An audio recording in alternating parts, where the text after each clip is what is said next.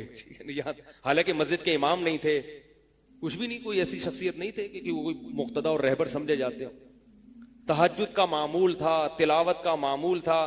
اور میں نے خود بھی کئی دفعہ نوٹ کیا، ایسا لگتا تھا ان کے منہ سے خوشبو آتی ہے، ایسا محسوس ہوتا تھا. ایسا اللہ نے، کیونکہ تلاوت بہت زیادہ کرتے تھے. جب انتقال ہوا ہے نا جس دن، اس دن بھی آدھا گھنٹہ تلاوت کر کے اٹھے. گھر میں ان کا معمول تھا، گھر میں آنے کے بعد آفس سے جب گھر میں آتے تھے نا، سب سے پہلے نہا کے، عجیب عجیب ان کے معمول تھے، نہاتے لازمی تھے روزانہ. اور چونکہ فوجی تھے نا، تو فوجیوں کی جو ایک روٹین ہوتی ہے نا وہ تبدیل نہیں ہوتی. اب جب فوج میں تھے تو گرم پانی سے نہانے کی عادت تھی، تو جون میں بھی گرم سے ہی نہاتے تھے. ہم کہتے اب والد صاحب سے کہتے ہیں گرمی ہو رہی ہے، لیکن وہ ایک روٹین ہوتی ہے نا فوجیوں کی. بس وہ آنا ہے، دھوتی پہنی، غسل خانے میں چلے گئے، پانی گرم پہلے کیا، اپنا کام سارا خود کرنا، کسی سے کام ہی نہیں لیتے تھے. اور وہ 2 منٹ کے اندر ایسے پھرتی سے نہاتے تھے. ہم حیرانی یہ کیسے نہا گئے اتنی دیر میں. کہتے میں صابن سے باقاعدہ تسلی سے نہایا ہوں. اتنی جلدی جلدی پھرتی میں کام کرتے تھے. آتے ہی تلاوت کرنی، اور تلاوت اونچی آواز میں کرتے تھے. پورے گھر میں والد صاحب کے تلاوت کی آواز آتی تھی. مجھ سے غلطی یہ ہوئی کہ انتقال سے چند دن پہلے میں ان کی تلاوت سن رہا تھا، تو میرا دل چاہا میں اس کو ریکارڈ، اس وقت ریکارڈنگ کا اتنا زیادہ نہیں ہوتا تھا، میں نے کہا اس کو میں ریکارڈ کر لوں، لیکن وہ ریکارڈ میں نہیں کر سکا. میں نے کہا چلو بعد میں کر لوں گا، اور ان کا انتقال ہی ہو گیا. تو تلاوت اونچی آواز سے ٹوپی اتار کے تلاوت کرتے تھے. تو جس دن انتقال ہوا ہے، اور اللہ سے کہتے تھے کہ اللہ کسی کا محتاج نہ بنانا، ساری زندگی کسی سے خدمت نہیں لی، صرف جو ہے نا کمر دبواتے تھے بیٹوں سے اپنے. تو مجھ سے بھی دباتے تھے، میرا یہ انگوٹھا بڑا مضبوط ہو گیا ہے. وہ کمر پہ نا ان کے یہ ایسے مالش کر کے، ایسے کمر پہ میں مالش کرتا تھا والد صاحب کی، یہ تیل لگا کے نا ادھر، تو میرے انگوٹھے میں بڑی طاقت پیدا ہو گئی تھی. تو مجھے کہتے تھے یار تم ہو باریک سے، میرے باقی بھائی ذرا، لیکن یار تمہارے ہاتھ میں بڑی طاقت ہے. تو میں کہتا تھا کہ یہ میرے ہاتھ میں طاقت نہیں ہے، یہ مالش کر کے نا یہ انگوٹھا بہت مضبوط ہو گیا ہے. تو کیا تھا، تلاوت کی انتقال سے پہلے، اور بار بار دعا کیا کرتے تھے کہ اللہ بستر پہ لیٹوں نہیں. زندگی میں ہم نے کبھی نہیں دیکھا والد صاحب بستر پہ لیٹے ہوں، یعنی بیمار ہو کے لیٹے ہوں. اپنا سارا کام پھرتیلے پن سے ایسا کوئی بالکل. تو وہی ہوا، موت کے وقت بھی ایسا ہی ہوا. آئے ہیں، تلاوت کی ہے، پھر اس کے بعد گئے عشاء کی نماز پڑھنے. صف میں بیٹھے ہوئے تھے کہ گر گئے. صف سے اٹھا کے ان کو ہاسپٹل لے کر گئے ہیں، نماز کی اقامت ہو رہی ہے، اور وہیں اٹیک ہوا، اور وہی ان کا قبر کا سفر. کتنی اچھی موت دی اللہ تعالیٰ نے کہ ایک دن کیا ہوا، بارش میں بھیگتے بھیگتے آئے ہیں گھر میں، اور فوراً نماز کے لیے گئے. تو والدہ نے کہا کہ بھائی ابھی بارش ہو رہی ہے. انہوں نے کہا اللہ بولے گا آفس سے یہاں تک پہنچ گئے، اور اب یہاں سے مسجد تک نہیں جا رہے، اللہ کو بھی منہ دکھانا ہے. ایسے نماز کے پابند. سعودی عرب میں جب عمان میں ان کی جاب تھی، کئی گھنٹے کا گرمیوں کا روزہ ہوتا تھا، لوگ چھوڑ دیتے تھے. والد صاحب کہتے تھے مر جاؤں گا رمضان کا روزہ نہیں چھوڑوں گا، کچھ بھی ہو جائے رمضان کا روزہ کیسے چھوڑ. تراویح کبھی نہیں چھوٹتی تھی، رمضان کا روزہ کبھی نہیں چھوٹتا تھا. میں یہ نہیں کہہ رہا کہ کوئی برائی تھی نہیں ان میں، ایسی کسی کی تعریف کرنا غلط ہے، مگر اللہ نے مجموعی لحاظ سے ان میں بڑی صفات رکھی تھیں. یہ صفات کیسے پیدا ہوئیں؟ اللہ نے ایک برائی سے بچنے کی توفیق دے دی. تو میں نے یہ تو اسی میں ان کی موت واقع ہوئی ہے. اور رات